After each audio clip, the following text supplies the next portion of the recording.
खुशामदीद नाज़रीन, आप देख रहे हैं प्रोग्राम रियासत। मैं हूं शहजाद रज़ा। वज़ीर आज़म शहबाज शरीफ साहब ने एक बार फिर सियासी जमातों पर जोर दिया है कि वो एक मीसाक मईशत पर मुत्तफ़िक हो जाएं। ये बयान या ये ऑफ़र उन्होंने उस वक्त भी दी थी जब वो अपोजिशन लीडर थे और तहरीक इंसाफ के सरबरा वज़ीर आज़म थे, लेकिन उस वक्त उनकी इस बात को रद्द किया, कोई मुस्बत जवाब नहीं दिया पाकिस्तान तहरीक इंसाफ जो उस वक्त की हुक्मरान जमात थी। अब वज़ीर आज़म की हैसियत से उन्होंने ग्रैंड डायलॉग और मीसाक मईशत पर एक बार फिर बात की है, और ये बात उन्होंने उस मौके पे कही है जब पाकिस्तान की मईशत पर मुस्बत असरात हमें नज़र आ रहे हैं। उस डॉलर जो कई रिकॉर्ड्स को तोड़ता हुआ निकल गया था और 240 के करीब पहुंच गया था, अब इस वक्त जो है वो खासा नीचे आ चुका है और 210 के करीब जो है वो इंटर बैंक और ओपन मार्केट में इस वक्त नज़र आ रहा है। इसके साथ सऊदी अरब से जो सऊदी अरब को हमने इस साल 3 अरब डॉलर वापस करने थे, उस पर सऊदी अरब ने एक्सटेंशन देने पर रजामंदी जाहिर कर दी है। इस माह के आखिर में IMF से जो हमें किस्त मिलनी है वो भी सामने आ जाएगी और वज़ीर ख़जाना मिफ्ता इस्माइल साहब के मुताबिक 4 अरब डॉलर की जो आप इसको सरमायाकारी कह लें या इमदाद कह लें, दोस्त ममालिक से उसका इंतज़ाम किया गया है। और वज़ीर आज़म को आज फ़ॉरेन डायरेक्ट इन्वेस्टमेंट के हवाले से भी एक ब्रीफिंग दी गई जिसमें कहा गया कि बहुत जल्द 1 से 2 अरब डॉलर की बैनुल-अक़वामी या बैरून मुल्क सरमायाकारी जो है वो पाकिस्तान में आएगी। तो ये एक पॉजिटिव साइंस हैं पाकिस्तान की मईशत पे, जो एक वक्त पे नज़र आ रहा था कि हम शायद श्रीलंका की वाली सूरत हाल का सामना कर रहे हैं। और इस मौके पे वज़ीर आज़म का एक सियासी जमातों को इस चीज़ की ऑफ़र देना कि मीसाक मईशत पर आएँ, ये एक बहुत एक अच्छा एक फ़ैसला या ऐलान है। लेकिन अनफॉर्चुनेटली बदकिस्मती से पाकिस्तान तहरीक इंसाफ ने इसको एक बार फिर मुस्तरद किया है और फवाद चौधरी साहब जो सीनियर रहनुमा हैं पाकिस्तान तहरीक इंसाफ के, वो ये कहते हैं कि ये एक अहमकाना ख्याल है। एक उन्होंने ये लफ्ज़ इस्तेमाल किया। मीसाक मईशत या वज़ीर आज़म के कहने का मकसद क्या है, इस प्रोग्राम में जाने की हम कोशिश करेंगे। हमारी अंडरस्टैंडिंग के मुताबिक मीसाक मईशत एक ऐसा मुआहदा है या होना चाहिए सियासी जमातों के माबैन कि कोई भी सियासी जमात अगर हुकूमत में आए तो जो मौशी पॉलिसियाँ हैं उनका तसलसल जारी रहे, और कोई भी मौशी पॉलिसी जो सियासी जमातें बेहतर समझती हैं वो एक कंसेंसस के ज़रिए बने और उस पर कोई इस किस्म की क्रिटिसिज्म ना हो या मुखालफत ना हो कि अगर कोई दूसरी सियासी जमात इक़्तिदार में आती है तो वो इसको सिरे से रद्द ही कर दे। इस पर गुफ्तगू करते हैं। स्टूडियो में मुझे ज्वाइन कर रही है डॉक्टर नूर फातिमा साहिबा, माहिर मुआशियात हैं। बहुत शुक्रिया डॉक्टर साहिबा आपका। सेनेटर गौस न्याजी साहब पाकिस्तान मुस्लिम लीग नवाज के रहनुमा, हमें वीडियो लिंक पे ज्वाइन करें। सेनेटर साहब आपका भी बहुत शुक्रिया। थोड़ी देर में इब्राहिम खान साहब पाकिस्तान तहरीक इंसाफ के रहनुमा भी हमारे साथ मौजूद होंगे बल्कि फ़ोन पर हमारे साथ मौजूद हैं। बहुत शुक्रिया इब्राहिम खान साहब आपका भी हमें ज्वाइन करने का। एक बार फिर वज़ीर आज़म ने ये बात की, इससे पहले बतौर अपोजिशन लीडर उन्होंने इस बात की दरख्वास्त की थी उस वक़्त की हुकूमत से, लेकिन पाकिस्तान तहरीक इंसाफ का रवैया जो माजी में था वही अब है। अगर कोई एक मईशत के ऊपर एक जनरल या ग्रैंड कंसेंसस सियासी जमातों में हो जाता है, इसमें बुराई क्या है? तहरीक इंसाफ को इससे क्या प्रॉब्लम है? सबसे पहली बात तो ये है कि ये तो बहुत बड़े बुलंद बांग दावों के साथ आए थे कि हम 35 सालों तजर्बा रखते हैं, हम मईशत को ये कर देंगे, हम वो कर देंगे। इनको क्या हेस्ट थी, क्या जल्दी थी कि ये सारे नॉर्म्स को हटा के ये इनको सिर्फ गवर्नमेंट में आना था, और जिन बुनियादों पे आके उन्होंने मामलात को चलाया वो भी आपके सामने है जिस तरह से मामलात जा रहे हैं। बड़ा सिंपल सा सोल्यूशन है, इनको किसी जमात से पूछने की जरूरत नहीं है। सिर्फ प्योर पाकिस्तानी होने के नाते अगर ये अपने डायरेक्शन सीधी कर लें तो मेरे ख्याल में इनको जरूरत नहीं पड़ेगी ना ये 3 अरब जो सऊदी है वो वापस करने की, ना बक्के जी वो नहीं हो रहा, डेफर हो रहा, तो हम जनाब और अच्छा इब्राहिम खान साहब, एक तो ये तनकीद तो खैर अपनी जगह पे ना, लेकिन चलें अगर हुकूमत या एक सियासी जमात ये समझती है कि ऐसे मौक़ों पे या ऐसी मईशत जैसे मौजू पे सियासी जमातें अगर हम आहंग होंगी, मुत्तफिक होंगी कुछ पॉइंट्स पे, तो वो बेहतर होगा मुल्क के लिए। इसमें तनकीद आप करें बिल्कुल, लेकिन मुत्तफिक हो, वो मुल्क के लिए मुत्तफिक हो, किसी को कोई इतराज नहीं है। मैं कह रहा हूँ, आज कह रहा हूँ दोबारा, ये क्यों नहीं रशिया से लेते ऑयल? आप $33 बिलियन का इंपोर्ट करते हैं ऑयल एंड गैस सालाना। अगर आप वही वहां से कर लें तो 30% आपको रिबेट में वो देने के लिए तैयार है। इधर जाके $10 बिलियन बचाते हो ईयर, आपके जो है डॉलर शॉर्टेज खत्म होती जाएगा, आपका फॉरेन एक्सचेंज की बचता है, वो स्कूल में कह रहे हैं हमें दे दो। और कोई उस पर पाबंदी भी नहीं है कि आप नहीं ले सकते। श्रीलंका जैसे मुल्क भी ले रहे हैं और इंडिया भी ले रहा है, यूरोप भी सारा उनसे गैस ले रहा है। तो हमारे ऊपर कौन सी ऐसी कुल्हाड़ी या तलवार लटकी हुई है कि हमने अपने मुल्क को, अपने ही लोगों को जो है उनका गला दबाना है और उनके ऊपर टैक्स की भरमार करनी है और बचत की तरफ नहीं जाना। जहाँ इब्राहिम खान साहब, ये देखें, हुकूमत की मौशी पॉलिसियों पे या जिस मकसद के लिए वाय उस पर तनकीद अपनी जगह पे, लेकिन मेरा एक सवाल ये था कि अगर एक ऐसे वज़ीर आज़म की जानिब से एक ऑफ़र है सब सियासी जमातों को, जिसमें तहरीक इंसाफ भी यकीनन शामिल है, तो उसको सिरे से रद्द कर देना कितना मुनासिब है? ये एक सवाल था, उस पर तनकीद आप करें, लेकिन इसका तो जवाब दे दें मुझे। मैं सिर्फ इतना सा जवाब दे रहा हूँ कि इसके लिए आपको बहुत कम पड़े कि अगर आप न चल फिर सकते हैं तब आपको भी साथियों की जरूरत है कि और लोगों से भी मशवरा। अब तो मुआशी इंडिकेटर्स बेहतर हो रहे हैं, ये कोई ऐसी सूरत हाल नहीं है कि डॉलर 240 पे था, अब तो बेहतरी की तरफ हमें आसार नजर आ रहे हैं। खैर, मैं वापस आता हूँ इब्राहिम खान साहब आपकी जानिब। डॉक्टर साहिबा, अब ये वज़ीर आज़म ने एक बात की और एक अपोजिशन कह लीजिए, तहरीक इंसाफ, उसका कोई भी स्टेटस आप कह लें, उन्होंने अक्सर इसको रिजेक्ट कर दिया, मुस्तरद कर दिया। तो ये बात कितनी अहम है आपके ख्याल में कि पहले भी एक दफ़ा बात की गई थी, फिर तो सियासी जमातों की मुखालफत अपनी जगह पे, लेकिन आप समझती हैं कि मईशत ऐसा मसला है कि इसमें सियासी मुखालफत को हमें भुलाना पड़ेगा? देखिए, मेरा ख्याल है सॉरी, जो भी पॉलिटिकल पार्टी गवर्नमेंट में आती है, आप इनकी मैनिफेस्टो चेक करते हैं, टॉप ऑफ द लिस्ट ये होता है कि आप आम आदमी की हालत बेहतर करेंगे। कोई भी पॉलिटिकल पार्टी आप उसको उठा लें, उसका मेथड डिफरेंट हो सकता है कि जी किन किन पॉलिसीज़ के थ्रू आप आएंगे, लेकिन अल्टीमेट ऑब्जेक्टिव क्या होता है कि एक इंसान, आम जो लोग हैं, उनको सहूलियात मिलें, उनको जॉब्स मिलें, उनको इन्फ्लेशन से बाहर निकालना है, पॉवर्टी को रिड्यूस करना है। यही टारगेट है ना गवर्नमेंट में जब आते हैं। तो मेरा ख्याल है कि इस तरह के टारगेट्स के ऊपर तो क्लैश की कोई रीज़न नहीं है। हाँ, अलबत्ता ये कि जब आप बैठते हैं तो तब बात, डायलॉग्स तो तब होंगे ना जब आप बैठेंगे, आप बैठने को तैयार होंगे। इस वक्त आपकी जो क्लैश है या आपका जो भी कॉन्फ्लिक्ट इस वक्त आ सकता है पॉलिटिकली, उसका एक इम्पैक्ट इकोनॉमिक का आ रहा है। इकोनॉमिकली आप उसको देखते हैं चीज़ों को, जिसको पॉलिटिकल इकॉनमी में हम देखते हैं। आप ये देखिए कि कोई भी ऐसी स्टेटमेंट दे देना किसी भी पॉलिटिकल लीडर्स की तरफ से कि आपके श्रीलंका जैसी कंडीशन होने लगी है, बस स्पेकुलेटिव हो जाना, या ये कह देना कि सूरत हाल कभी भी बेहतर नहीं हो सकती, तो उससे क्या है? वो बात ये है कि आपके सिटीजन्स हैं, आपके ख्याल में आपने यकीनन इस पे स्टडी किया होगा कि जो बड़े रहनुमा हैं, शहबाज शरीफ साहब हैं, इमरान खान साहब हैं, जरदारी साहब हैं, इनके जो बयानात हैं उससे वाकई कोई मईशत पे असर पड़ता है? वज़ीर आज़म की हैसियत नहीं है, सियासी बिल्कुल पड़ता है। नहीं, मैं तो वैसे जनरली आप कोई अगर इमरान खान साहब जलसे में खड़े होकर कोई बात करते हैं उससे फर्क पड़ता है? बिल्कुल स्पेकुलेशंस होती हैं। देखिए, आप east Asian crisis late 90s की देखें, उसमें स्पेकुलेशन पे बात गिरा और उसके बाद उनकी मार्केट क्रैश कर गई। हमारे पास बहुत बड़ा एग्जाम्पल है ईस्ट एशियन जो क्राइसिस की। कैसे नहीं पड़ता? आप अपने रिकॉर्ड उठाइए पिछले 3-4 महीने का, आप देखिए कि एक स्टेटमेंट आप देखते हैं, नेक्स्ट डे आप देखते हैं आपकी मार्केट नीचे आ जाती है, इन्वेस्टर्स आपसे शाये हुए हो जाते हैं, इन्वेस्ट नहीं करना चाहते, आपके शेयर्स नीचे आ जाते हैं, आपका डॉलर बढ़ जाता है और आपका रुपये की वैल्यू जो आपके पिछले 3-4 महीने से आई थिंक 33% तो कम हुई है। ठीक है ना?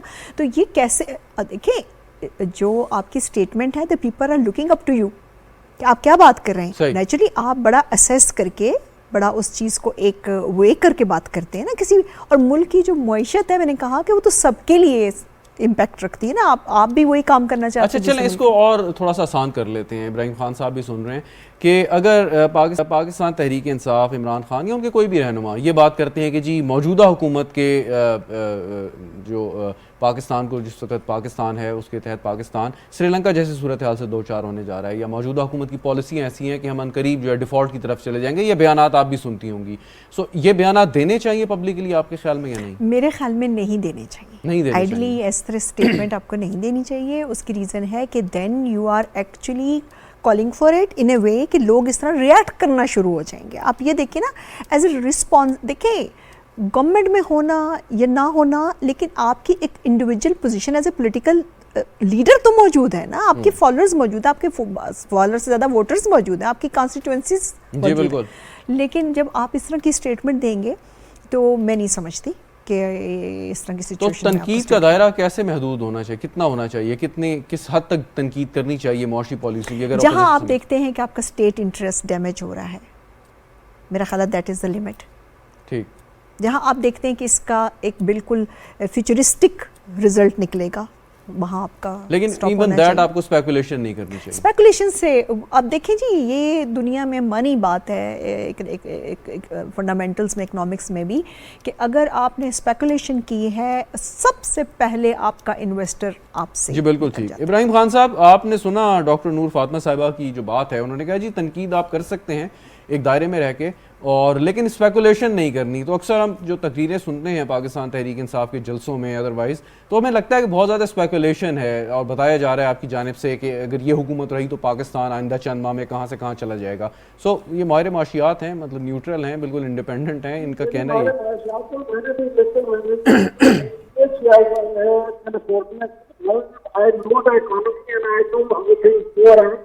बात ये है, जब आप सुइसाइडल इकोनॉमिक पॉलिसी देंगे और फिर आप कहेंगे कि उसको आवाम को भी ना बताया जाए, लोगों को भी, कंसर्न अथॉरिटी को भी ना बताया जाए, क्योंकि ये मुल्क, इसमें मुल्क का नुकसान हो रहा है। भाई मुल्क का नुकसान तो वो कर रहे हैं जो बिल्कुल सीधा सीधा ये पॉलिसी जो है तबाहकुन किस्म की माशी पॉलिसियां देंगे, इस हाल में आवाम को पहुंचा दिया। एक वक्त की रोटी जो है वो इस वक्त मुश्किल हो चुकी है लोगों के लिए, और लोग बहुत परेशान है। मकसद ही गवर्नमेंट का ये है कि to facilitate the people and bring an ease daily livelihood of people of Pakistan.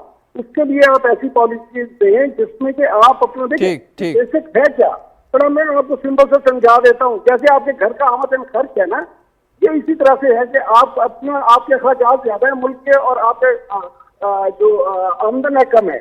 अब आप उसको कैसे मीट कर सकते हैं? या अपने खर्चे कम कर लें, या फिर अपने जो है आमदन बढ़ा लें। अगर आमदन नहीं बढ़ा पा रहे तो जब खर्चे कम हो रहे हैं, अगर इब्राहिम खान साहब, मैं वापस आपकी जानिब आता हूँ इसी बात पे। गौस बख्श नियाजी साहब, आपको मेरी आवाज़ आ रही है? आ रही है। आपने गुफ्तगू सुनी, इब्राहिम खान साहब भी अभी बात कर रहे थे, डॉक्टर नूर फातिमा साहिबा ने भी कहा, और स्पेकुलेशन से उन्होंने कहा अवॉइड करना चाहिए। तो वज़ीर आज़म साहब ने जब ये चार्टर ऑफ इकॉनमी और ग्रैंड डायलॉग की बात की है, तो सियासी जमातें तो जो पाकिस्तान की ज़्यादातर हैं वो आपके साथ खड़ी हैं इस वक्त, और पाकिस्तान तहरीक इंसाफ और इक्का दुक्का जमातें हैं कि जिनको अभी, तो ये जो ऑफ़र की है ये वज़ीर आज़म ने, ये क्या ख़ुसूसी तौर पे तहरीक इंसाफ के लिए या सारी जमातों के लिए? जी बिस्मिल्लाहिर्रहमानिर्रहीम। पहले तो मैं ये आपको ये करूँगा कि आप अंदाज़ा लगाएं कि कौन अपने वतन है। कि जब हम अपोजिशन में थे, हमें दीवार से लगाया जा रहा था, हमारे खिलाफ नए केस उठा रहे थे, दूसरे केस उठा रहे थे, और 6 महीने साल हमारी लीडरशिप अंदर रही और जेल के अंदर रही। जेल के अंदर जो असर किया वो भी आपके सामने है। इसके बावजूद उस वक्त भी हमने कहा था कि हमने कम अज कम हालात को भी एक मिसाल के मीशत कर लिया जाए कि इकॉनमी हमारी जो है मेन मसला इकॉनमी का है। देखो बाकी जितनी डेवलप कंट्रीज है सब में 50 साल के प्रोग्राम वो तय कर लेते हैं कि नेक्स्ट 50 साल में हमने क्या करना है। तो कम अज कम बैठ के 20 साल के लिए कर लें, 15 साल के लिए कर लें कि हमारे मुल्क की मीशत की क्या डायरेक्शन होगी, हमने क्या करना है। उसके बाद हुकूमत जिसकी भी है वो उसी लाइन पे काम करे, ताकि हमारा मुल्क जो एक किरदार के अंदर दर्शा हुआ है, और हर जो भी हुकूमत आती है पॉलिसियाँ लाती है। अब मुझे तो अजीब लगता है कि जब पीटीआई के लोग जैसे रहीम खान साहब कह रहे थे कि जी हमने मीशत को आगे ले गए, और ये इसकी वजह से अब मीशत तो यार वो पीछे चली गई और मीशत का बेड़ा गर्क हो गया। तो मैं कहता हूँ कि आप पीटीआई के दौर में तो सारा IMF के बंदे पीछे पाकिस्तान के पीछे जला रहे थे जी। इनकी सबसे बड़ी टॉप जो थी वो सदुमन साहब थे कि ये जी आएंगे जी, बड़े खान साहब के बाद 200 बंदों की टीम है, उनमें एक सदुमन साहब है, और ये कानून बिल को ऐसे कर लेंगे और पता ही हमारा मुल्क क्या हो जाएगा, कहाँ चला जाएगा, दुनिया की 4वीं 8वीं 10वीं कानून बन जाएगा। लेकिन हुआ क्या कि 6 महीने बाद उनको तब्दील करना पड़ा। पूरी IMF की टीम उस पाकिस्तान के बीच को जगा लिया, स्टेट बैंक के गवर्नर से लेकर वजीर खजाना तक, बल्कि जो इक़्तिसादी टीम वज़ीर आज़म की थी उसके भी 10 में से 10 से उनके 8 से, उसमें से 90% थे वो सारे, कोई वर्ल्ड बैंक का मुलाजिम था, कोई एशियन बैंक का मुलाजिम था। तो इन्होंने तो अपने दौर मीशत पर ये हाल कर दिया और मीशत उनके हवाले कर दिया। नतीजा जो निकला जो आपके सामने हम तो नहीं चाहते थे कि हम तो चाहते थे कि ये 5 साल पूरे करें, 5 साल के बाद हमें और इक़्तिदार संभाले, ताकि लोग जो इन्होंने दावे किए हुए हैं कि हम पाकिस्तान को तरक्की की राह गामजन करेंगे, तो लोग इनको देख लें।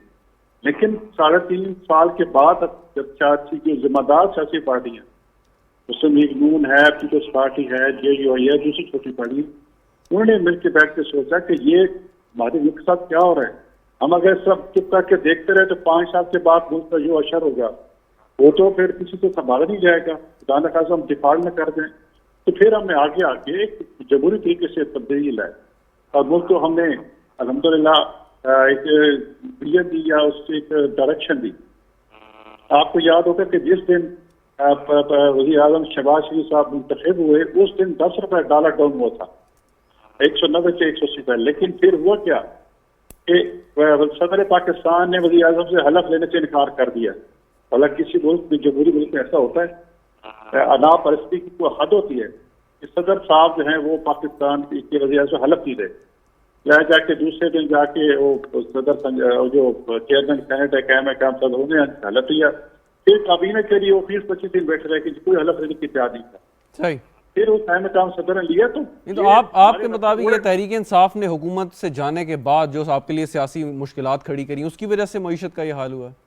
जी बिल्कुल। वरना अदरवाइज आप समझते हैं कि जो इब्राहिम खान साहब कह रहे हैं कि आप बड़े दावे करके आए थे और मईशत फौरी तौर पे ठीक कर सकते थे, वो नहीं हो सका? मतलब ये एक तहरीक इंसाफ का मुसलसल एक ब्लेम है जो आपके ऊपर लगाते हैं वो। देखो, एक महीना पहले देखते हैं और आज देखते हैं कि मईशत हमारा डॉलर देख रहे इस वक्त तक 32 रुपए पीछे आ चुका है। और आपको तो IMF वाले मुज़ाकरात ही नहीं कर रहे थे। इन्होंने वादा किया था IMF से कि हम हर 15 दिन के बाद 10 रुपए बिल पे रेट बढ़ाएंगे। फिर बजाय जब इनको पता चला कि हमारी कीमत खत्म हो रही थी, उन्होंने बजाय ज्यादा करने के और कम कर दिए ताकि अगली जो हुकूमत है ये हमारी कीमत जो आ रही थी तो मुश्किलात के शिकार हो। तो यही प्रॉब्लम था। लेकिन अल्हम्दुलिल्लाह 2-3 महीने के अंदर वो अब चीजें रिवर्स होना शुरू हो गई हैं। आपको दूसरे मुल्क से सपोर्ट मिल रही है। आप फ्यूल की चार्जेस, आप कितना पेट्रोल कितना पीछे आ गया, 50-60 रुपए नीचे, मतलब किसी भी ज्यादा डीजल और पेट्रोल आ गया। इंशाल्लाह आप देखेंगे कि अगले महीने। राइट। इब्राहिम खान साहब, नियाजी साहब, मैं आपकी जाने वापस आता हूँ। डॉक्टर नूर फातिमा साहिबा, ये जो अभी डॉलर नीचे आया, फिर आपकी कुछ इंपोर्ट आपने रिस्ट्रिक्ट की हैं, फिर IMF की किस्त आपको मिलने वाली है, सऊदी अरब का फैसला, कुछ दोस्त ममालिक के साथ जो मिफ्ता इस्माइल साहब बात कर रहे हैं, फिर आज की जो डेवलपमेंट है कि वज़ीर आज़म को ये यकीन दहानी कराई है कि बहुत जल्द 1 से 2 अरब डॉलर की FDI भी हमें एक्सपेक्टेड है। ये क्या ट्रेंड है? कोई एकदम से ये चीज़ हो गई है या ये पहले से पाइपलाइंस में चीज़ें थीं और ये आगे जाके और मज़ीद बेहतर होगी? नहीं, एकदम से तो नहीं हुई है, लेकिन ज़ाहिर एक एफर्ट थी पिछले 3-4 महीने से जो सिचुएशन हो रही थी। ज़ाहिर जिस अंदाज में डॉलर जो है वो उसका अपवर्ड ट्रेंड था, तो नेचुरली कुछ ऑन एमरजेंसी बेसिस भी, क्योंकि आपकी IMF की कुछ कंडीशन थी कि आपके पास $4 बिलियन आपको, you should have it before you get our money. तो वो एक कंडीशन की वजह से भी इनको करना पड़ा है। लेकिन फ्रेंडली कंट्रीज़ के पास हम कहीं भी प्रॉब्लम ऐसी हमें आई है तो पहले भी हमारे पास है इस किस्म के इंस्टेंसेस के जहाँ हम गए हैं। और इस दफ़ा जो चीज़ हुई है थोड़ी सी स्ट्रेटजिकली आई वुड से, वो है आपका जो ट्रेड का सिलसिला है। उसमें ये मैं कहूँगी कि जो इंपोर्ट्स को बड़ा डेलिब्रेट करके कंटेन किया गया, उससे फ़र्क पड़ा। अगर आप जून का इंपोर्ट बिल देखते हैं और जुलाई का बिल देखते हैं तो इसमें समहाउ $2 बिलियन का फ़र्क है, which is quite significant at this point of time. तो उसमें ये है कि इसको स्ट्रेटेजिक ही ट्रेड रहना चाहिए। ये जो हम कह देते हैं ना कि अब हमारी कुछ सिचुएशन, हमारा ब्रीदिंग स्पेस हो गई है और अब हमारे पास कुशन अवेलेबल हो गया और इसको फौरी तौर पे फिर आप लिफ्ट कर दें। मेरा ख्याल ये है कि जो आपकी लोकल डोमेस्टिक इंडस्ट्रीज़ जो सब्स्टिट्यूट प्रोवाइड कर सकती हैं वो इंपोर्ट अभी भी नहीं होनी चाहिए, ताकि लोगों के एक हैबिट भी तभी बनेगी ना, लोग उसके लिए ऑप्ट भी करेंगे। अदरवाइज़ तो ठीक है, एज ए इंटरनेशनल सिटीज़न आपके पास एक्सेस होना चाहिए आपको। लेकिन इस वक्त जो आपके मुल्क की ग्राउंड रियलिटीज़ हैं, जो कंडीशन है इस वक्त, तो उसमें आपको रुकना चाहिए। ऑयल की कंटेन जो है वो भी, अगर आप सोलराइजेशन पे चले जाते हैं, वो भी अनफॉर्चुनेटली अगर हमारा अब तक कंप्लीट हो चुका होता, CPEC के कुछ प्रोजेक्ट जिनको कमीशन हुए थे और वो नहीं हो सके, तो वो भी काफ़ी हमें जो है रिलीफ मिल जाता। सो ये कुछ चीज़ें हैं जिस पे अभी भी हमें ये नहीं है कि आपके पास कुछ पैसा वहाँ से अभी 1.7 बिलियन आएगा IMF अच्छा, से। हमने देखा ये जो डॉलर का अपर ट्रेंड था और फिर ये नीचे आया और डॉलर मार्केट में मिलना बंद हो गया और पिछले दिनों ये खबरें आई कि लोग डॉलर लेके मनी चेंजर्स के पास गए और उन्होंने 209 रुपए तक का या 8 रुपए तक का डॉलर लोगों से ख़रीदा। तो इससे तो महसूस ये होता है कि ये डॉलर का ऊपर जाना और फिर नीचे आना ये बड़ा एक आर्टिफिशियल या मैनेज किस्म की चीज़ थी, जिस पर आप नहीं समझती कि कुछ गौर व फिक्र भी करना चाहिए और अगर ज़रूरत हो तो तहकीकात भी? मेरा ख्याल है जब देखें, जब मैंने क्यों स्पेकुलेशंस का, क्योंकि इसमें आपको बहुत सारे ऐसे एक्टर्स का मौका मिल जाता है बेसिकली जो आपके फॉर्मल सेक्टर में काम नहीं कर रहे होते, तो वो इनफॉर्मेलिटी जो है वो इतनी ज़्यादा इसमें प्रिवेल कर जाती है कि फिर ख़ास तौर पे जो लोग एक दूसरे के साथ आपकी रिस्क फैक्टर इन्वॉल्व होता है, फिर उसमें लोग रिस्क लेने लगते हैं, तो एक्चुअल तो नुकसान आपकी अपनी इकॉनमी का हो रहा होता है, लेकिन उसमें कुछ सर्टन फैक्टर्स हैं जिनको आपको आप बेनिफिट दे जाते हैं।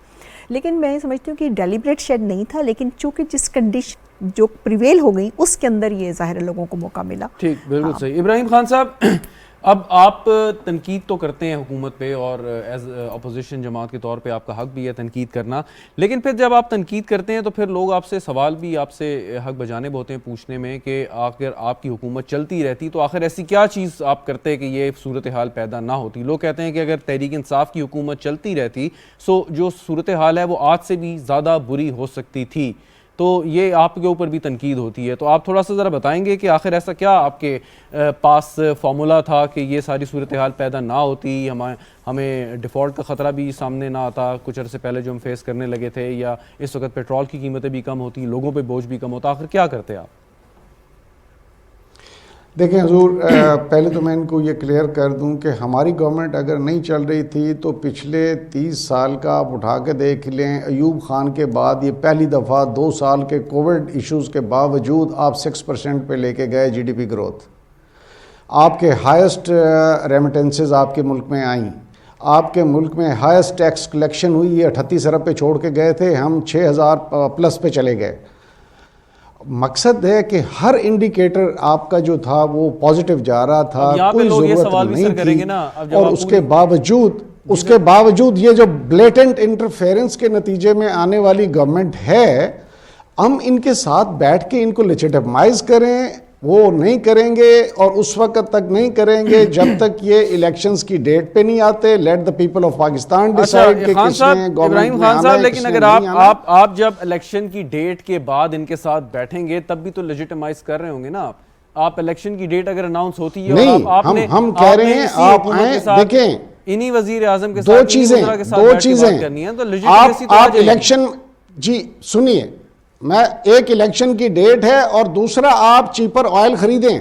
जब तक आप डॉलर गेम में नहीं निकलते, क्योंकि दोनों ये खानदान जो हैं माशाल्लाह, ये डॉलर के चक्कर में पता नहीं ये क्या करना है इन्होंने, और कितने दिन इन्होंने पट्टा लिखवाया हुआ है कि इस दुनिया में इन्होंने जीना है। तो जब तक हम बहैसियत कौम ये डेट ट्रैप से नहीं निकलेंगे, डॉलर गेम से नहीं निकलेंगे, हमें दुनिया की और ममालिक से अपॉर्चुनिटीज मिल रही हैं, हमें अपने पाकिस्तान के 22 करोड़ लोगों का मुफाद जो है उसको देखना है। इब्राहिम खान साहब मैं चाह रहा हूं कि थोड़ा सा रैटरिक से हट के थोड़ी सी बात हम करें कि अगर आप ये बात करते हैं कि डेट ट्रैप यानी कि आप बात करते हैं आलमी मालियाती इदारे, तो आप भी IMF के प्रोग्राम में गए और आप खासी देर से गए, जिसका नुकसान भी जो हमारे माहिर मुआशियात हैं उनके मुताबिक हमें उठाना पड़ा।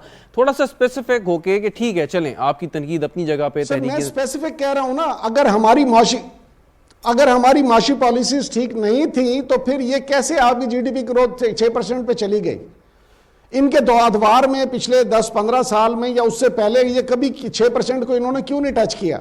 ये बड़ा क्लियर रिफ्लेक्शन है हमारी पॉलिसीज का, हमारी इकोनॉमिक पॉलिसीज का, कि वी वर डूइंग। देखिए इब्राहिम साहब, डॉक्टर साहिबा बैठी हैं, मैं सिर्फ आपसे एक गुजारिश करना चाह रहा हूं कि खाली 6% ऑफ GDP ग्रोथ को आप आइसोलेशन में नहीं देख सकते, इसमें और बहुत सारे फैक्टर्स आपने देखने हैं कि वो 6% ग्रोथ का आपके अवाम पे, आपके मुल्क पे क्या असर पड़ा, आपने कितना कर्जा लिया, कितना वापस किया। डॉक्टर साहब इस पर ज़रा बात मैं चाहूँगा करें, फिर मैं नियाजी साहब के पास जाता हूँ कि जब हम कहते हैं कि जी 6% हमारी ग्रोथ थी, तो 6% ग्रोथ का मतलब तो खुशहाली होनी चाहिए, लेकिन ऐसा नहीं था, क्यों नहीं था?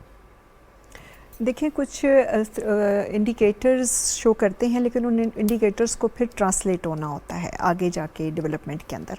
एक तो डेवलपमेंटल एक्टिविटीज़ जो हैं ख़ासतौर पे सी पैक के अंदर वो उतनी तेज़ी से नहीं चल पाई थी, और दूसरा ये है कि शायद कुछ इंटरनेशनल फैक्टर्स भी थे, जैसे ऑयल का फैक्टर आया, और इसके साथ साथ फिर ये कि आईएमएफ के पास हम कुछ लेट गए, उस वक्त भी हम बात करते थे, तो लेट जाने से ये हुआ कि अनसर्टेनिटी बढ़ना शुरू हो गई। वो एक क्रेडिबिलिटी का जो आपका थोड़ा सा लैक ऑफ क्रेडिबिलिटी शुरू हो जाती है ना, वो फिर उसका इम्पैक्ट रहता है। अगर आप देखें तो ये राइट फ्रॉम द बिगिनिंग सिलसिला रहा। जहाँ तक है कि 6% हुई है, 6% पास्ट में भी हमारे पास रही है, हमारे पास 2000 मिड 2000 में भी रही है, लेकिन एक है कि हम शायद किसी भी डेकेड के अंदर जो हमारे पास जीडीपी आती है उसको अगर आप देखें तो हम उसको सस्टेन नहीं कर पा रहे होते, हम उसको कैपिटलाइज नहीं कर पा रहे होते। हमारी वार ऑन टेररिज्म से पहले की जो सिचुएशन थी उसमें हमने कंज्यूमरिज्म को इतना ज़्यादा बढ़ाया कि बेसिकली वो हमारी सारी जो ग्रोथ थी दैट इज़ इटन अप। अच्छा, आपके ख्याल में जो ये बात कर रहे हैं इब्राहिम खान साहब या तहरीक इंसाफ का आर्गूमेंट है कि जी हम अगर सही नहीं थे या हमारी पॉलिसीज़ ठीक नहीं थी तो पीडीएम की हुकूमत ने आके क्या ऐसा तीर मार लिया, उनका ये आर्गूमेंट है। तो अगर अभी तहरीक इंसाफ की हुकूमत चल रही होती तो हालात क्या बहुत बेहतर होते माशी तौर पे या नहीं? देखिए, जो एक चीज़ बहुत बेहतर का तो हम इसलिए नहीं क्योंकि आईएमएफ के पास तो ज़ाहिर है वो गए थे और अभी इस सिलसिले थे जो आईएमएफ की कंडीशंस है ज़ाहिर ये पहले से साइन हो चुकी थी ना, और वो कंडीशंस तो मीट करनी थी। जो बीच में ये पैच आया है 3-4 महीने का, इसने ओवर एंड अबव कर दिया। वो ये हो गया कि जो आपकी अनसर्टेनिटी, इंस्टेबिलिटी और इसके साथ साथ स्पेकुलेशन, इसने ओवर एंड अबव उसको ज़रूर कर दिया। उसके साथ साथ how to deal with IMF, तो वो चूँकि चलता हुआ प्रोग्राम था और उसके बाद उन्होंने हॉल्ट किया बीच में प्रोग्राम थोड़ी देर के लिए, आपने देखा। फिर उसके बाद मिफ्ता इस्माइल को दोबारा जाना पड़ा। उसके बाद वो अगर इनके होते हुए वो रीनेगोशिएट कैसे होता, मे बी कि वो कोई बेहतर टर्म्स पे होता, या ये कि वो इसी तरह होता है जैसे अब हुआ है। तो नेचुरली ये चीज़ का जो 3-4 महीने का जो पैच आया बीच में, इसने काफ़ी ज़्यादा उसका इम्पैक्ट डाला है। बिल्कुल ठीक। सेनेटर नियाज़ी साहब, अब तहरीक इंसाफ तो बात सुनने को तैयार नहीं है, इब्राहिम खान साहब ने भी वाज़ेह किया, अब वो बात नहीं सुन रहे। वज़ीर आज़म ने एक बार फिर ग्रैंड डायलॉग की बात की है, ख़ास तौर पे जो है मईशत के मौजू पे। तो अगर तहरीक इंसाफ किसी भी किस्म का आपको पॉजिटिव सिग्नल नहीं देती तो फिर क्या करेंगे? तहरीक इंसाफ के बगैर ये सारा डायलॉग और मिसाक मईशत हो जाएगा या आप इंतज़ार करेंगे उनका?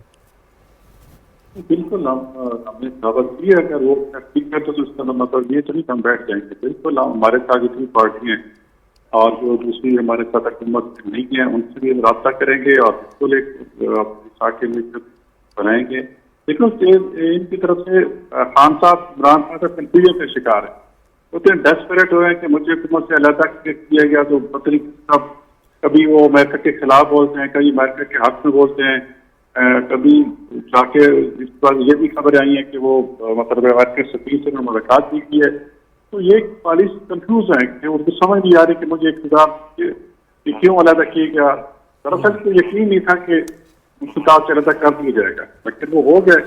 अब जो हमने जो ये हमारी स्टेटमेंट है या हमारे मेरे ख्याल में, मेरा अपना जाती भी हो कि प्राइम मिनिस्टर ने जो एक फ्लोट किया आइडिया, ये सदर अलवी की तरफ से एक आइडिया था कि मैं दोनों को साथ बिठाने को तैयार हूँ।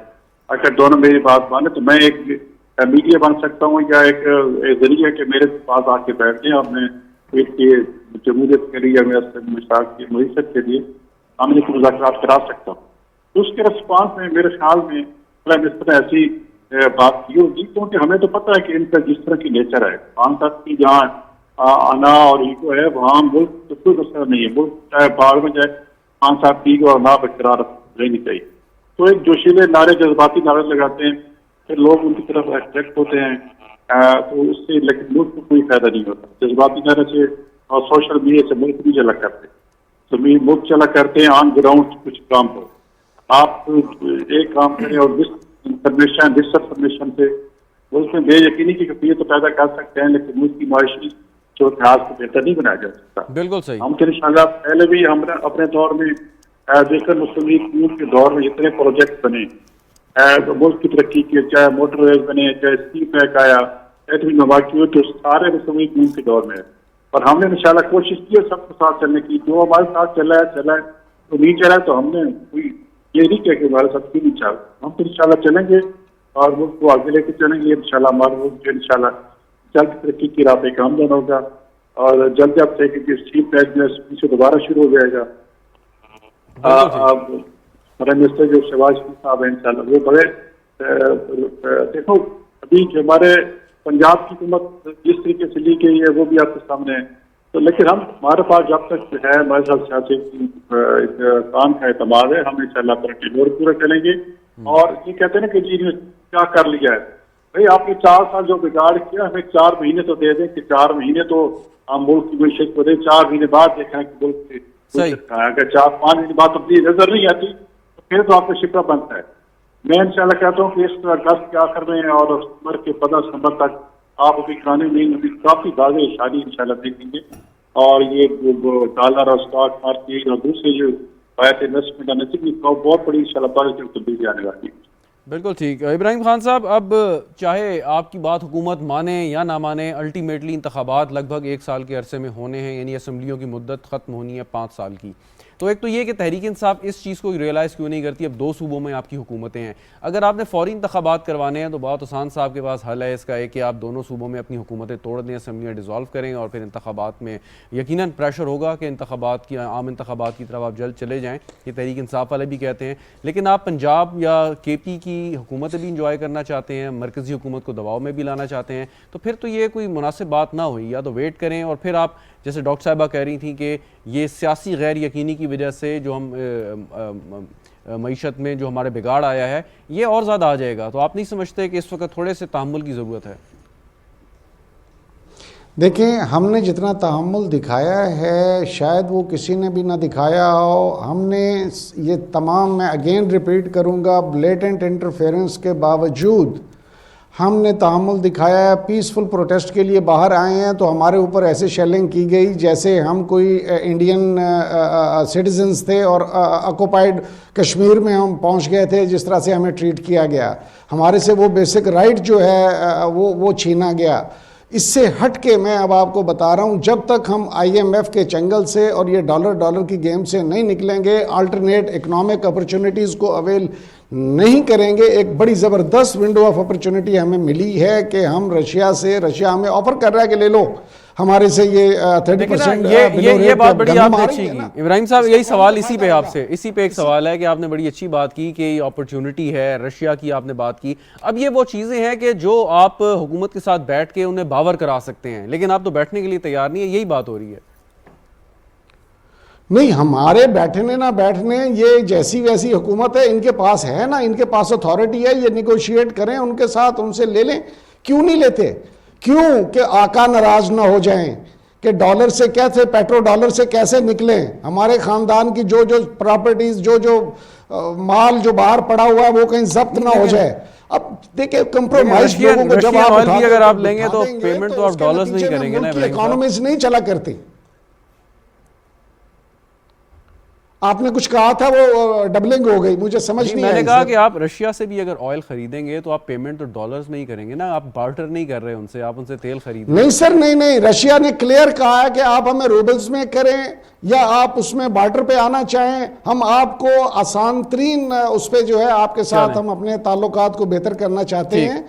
और हमें वो अपॉर्चुनिटी जो एक मुल्क आपसे कोई 5-6 हज़ार किलोमीटर के फासले पे और लैंड कनेक्टेड हो सकता है आपके साथ थ्रू अफगानिस्तान, क्या ये मुनासिब नहीं होगा कि आपकी टीम में भी बड़े जाने माने खिलाड़ी हैं जो मईशत को समझते हैं, वो बैठ के बात करें हुकूमत के साथ, और जो हुकूमत आपकी बात अगर समझना भी चाह रही है, देखें 2 फोरम्स होते हैं, एक सेनेट का, एक नेशनल असम्बली का, जहाँ पे आप वफाकी हुकूमत को कोई बात कर सकते हैं। वो एक फोरम आपके पास है, दूसरे फोरम से आप चले गए हैं, तो क्या बेहतर नहीं उन फोरम्स पे आके बात की जाए? पाकिस्तान टेलीविजन पाकिस्तान का सबसे बड़ा फोरम है। मैं उस फोरम से इनको बता रहा हूं कि क्या करना है। इसके लिए किसी आइंस्टाइन की जरूरत नहीं है, इतने बड़े इकोनॉमिस्ट और ये और वो कोई साथ लगाने की भी जरूरत नहीं है, इतनी बड़ी डिग्रीज। मैं तो बड़ा सिंपल सा बात बता रहा हूं, एक विंडो ऑफ अपॉर्चुनिटी है, इसको अवेल करें खुदा के लिए, पाकिस्तान के लिए, और उन 22 करोड़ के लिए जो इसके। डॉक्टर साहब मुझे ब्रेक लेनी है, लेकिन उससे पहले जी इससे पहले जो इब्राहिम खान साहब बात कर रहे हैं, रशिया, ऑयल, ये सारी चीजें, मतलब इज दैट सो सिंपल? आप ये कर सकते हैं? क्योंकि ये भी बात आई थी कि आपकी जो रिफाइनरीज हैं वो भी कैपेबल कैपेबल नहीं है कि रशियन ऑयल को, क्रूड को जो है ट्रीट कर सकें? उसके लिए भी आपको थोड़ा बहुत काम करने की उसमें ज़रूरत है, वक्त दरकार है। देखिए, इसको एक्सप्लोर करने में कोई हर्ज नहीं। अगर आपके पास नई अपॉर्चुनिटीज़ और नई डायमेंशंस हैं ऑयल के लिए, तो मेरा नहीं ख्याल, देखिए अगर हमने सिर्फ कंटेन होने पर ही थोड़ा सा अपने आप को रखना होता तो हम चाइना से भी फिर नहीं कर रहे होते, बहुत सारी चीज़ों की डील नहीं कर रहे होते। उसके लिए भी तो नहीं पसंद किया जा रहा ना, उसके लिए तो बड़ी दुनिया में डिफरेंट नैरेटिव हो रहे हैं कि जी आपके पास एक ईस्ट इंडिया कंपनी दोबारा बन गई है, कुछ आपसे कह रहे हैं जी आप बिजली बहुत महंगी खरीदेंगे, कुछ आप ऐसी चीज़ें कर रहे हैं ना लोग, ये सब चीज़ें हो रही हैं। लेकिन देखें आपके हम सीपैक के ऊपर तो कोई कॉम्प्रोमाइज़ नहीं है। इसी तरीके से आपको देखें हर चीज़ की कुछ जो है डिफरेंट डायमेंशंस होती हैं, हर चीज़ का इम्पैक्ट कहीं ना कहीं आपसे कोई ना कोई ऐसा इम्पैक्ट ज़रूर आ रहा होता है जिसको आपको देखना होता है कि whether you can compromise with that और नॉट। तो और लेकिन आपने देखना है कि बेनिफिट आपको किस चीज़ में है, और हमेशा इंटरनेशनल जो कम्युनिटी है और रिलेशंस हैं, ये आपके बेनिफिट, अपना इंटरेस्ट आपने देखना होता है। इफ़ यू फील लाइक जिस तरह से हम इतना कंटेन है इस वक्त, हमारा जो है कंस्ट्रेंट है इसके ऊपर, ऑयल के ऊपर, और अगर हम ये कर सकते हैं उनसे करना चाहिए, और अब मेरा ख्याल है कि we should be open for that. बिल्कुल ठीक, बहुत शुक्रिया आपका। डॉक्टर नूर फातिमा साहब हमारे साथ मौजूद थी। इब्राहिम खान साहब आपका भी शुक्रिया। सेनेटर गौस नियाजी साहब, थैंक यू सो मच, हमें आपने ज्वाइन किया। नाज़रीन, एक वक्फा लेते हैं, वक्फे के बाद जब आएंगे तो कुछ बात करेंगे फेक न्यूज़ पे। हमारे साथ रहिएगा।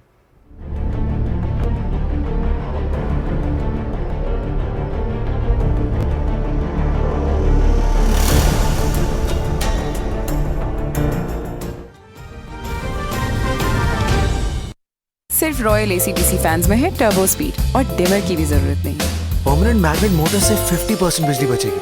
बदले हवा के रंग, रॉयल फैंस के संग। रॉयल, साथ जिंदगी भर का।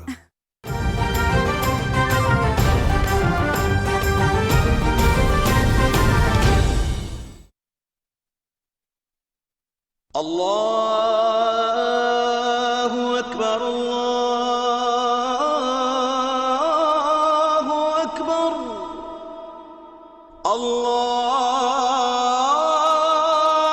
अल्लाहु अकबर, अल्लाहु अकबर, अशहदु अन ला इलाहा इल्लल्लाह,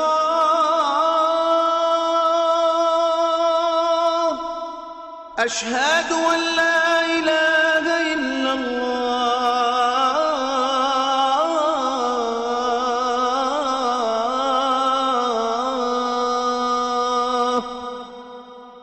अशहदु अन्न मुहम्मदर रसूलुल्लाह, अशहदु अन्न मुहम्मदर रसूलुल्लाह,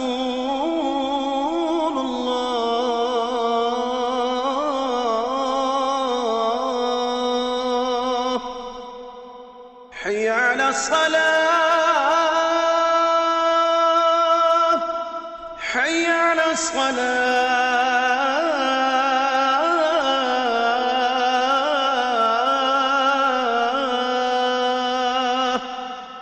हय्य अलल फलाह, हय्य अलल फलाह।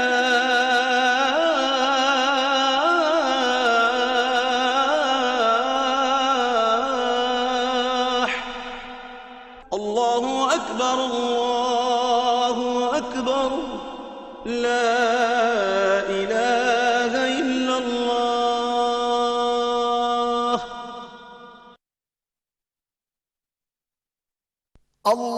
अल्लाहुम्मा सल्लि अला मुहम्मदिन व अला आलि मुहम्मदिन